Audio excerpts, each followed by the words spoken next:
Halo sahabat petani Nusantara, bertemu lagi kita di channel ini dan semoga kabarnya sahabat tani semua dalam keadaan sehat-sehat dan tetap semangat serta salam sukses buat kita ke depannya.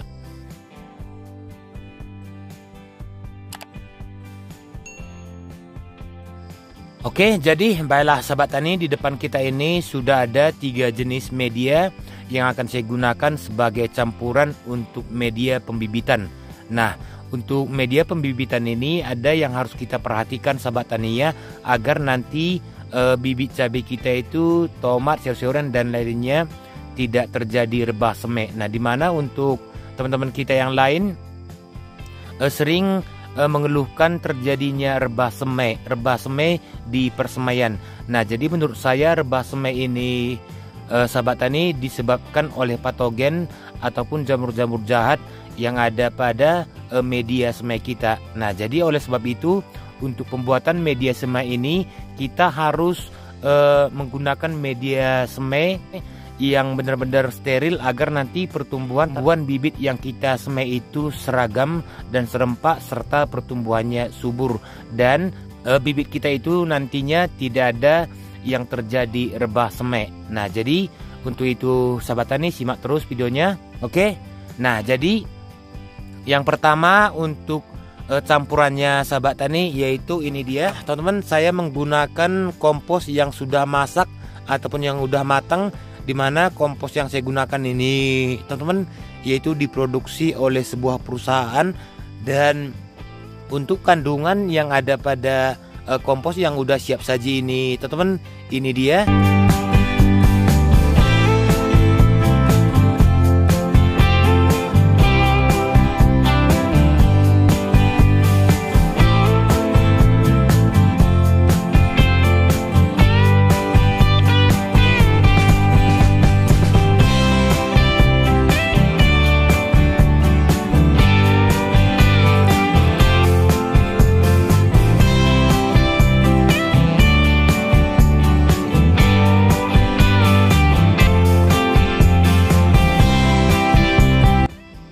Nah, jadi itu dia kandungan yang ada pada media kompos yang saya gunakan ini ataupun kompos siap saji ini sahabat tani ya.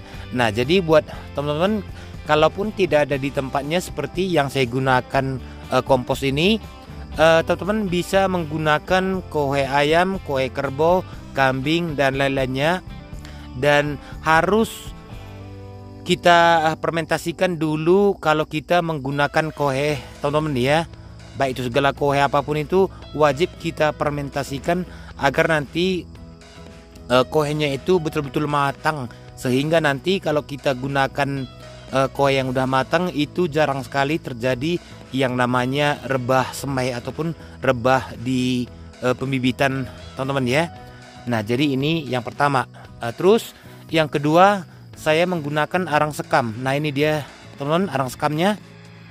Nah, jadi untuk pembuatan arang sekam kemarin sudah ada saya buatkan videonya. Teman-teman bisa cari di video ini ataupun di channel ini. Ini yang kedua. Terus yang ketiga teman-teman, saya menggunakan tanah humus yang dari hutan, karena di dekat saya ini masih banyak hutan teman-teman ya. Dan ini dia jenis tanahnya. Tanahnya bagus, tidak keras ataupun tidak lembek juga. Nah, ini dia tanah humusnya sangat bagus. Nah, oke, jadi sekarang perbandingannya teman-teman, yaitu saya menggunakan yang ini kompos yang siap saji. Saya menggunakan ukurannya satu timba ini tadi ya. Ini satu, terus arang sekamnya saya menggunakan satu timba juga, satu timba seperti ini. Terus yang ini teman-teman, saya menggunakan 2 timba ini. Nah teman-teman juga bisa menggunakan 3 timba ukuran seperti ini sahabat tani ya. Nah jadi kalau untuk tanahnya seandainya tidak ada tanah dari hutan, sahabat tani bisa menggunakan tanah di bawah pohon bambu, itu juga sangat bagus sahabat tani ya.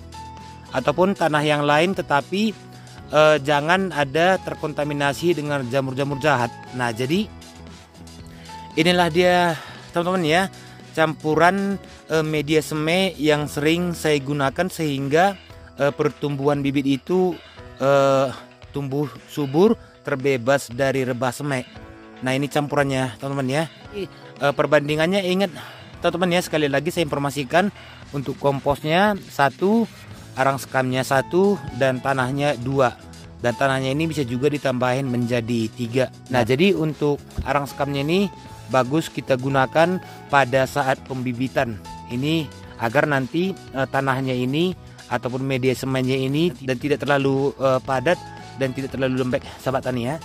Nah jadi inilah dia teman-teman ya, campuran media semai yang sering saya gunakan, dan ini bibitnya pertumbuhannya akan sangat bagus dan terbebas dari penyakit.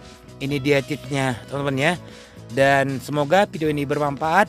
Dan buat teman-teman jangan lupa di like, di subscribe channel ini, karena nanti beberapa hari ke depan saya akan melakukan pembibitan baik itu cabai dan tomat. Oke, sekian dulu informasi yang bisa saya sampaikan. Terima kasih dan selamat bertemu di video-video berikutnya. Terima kasih.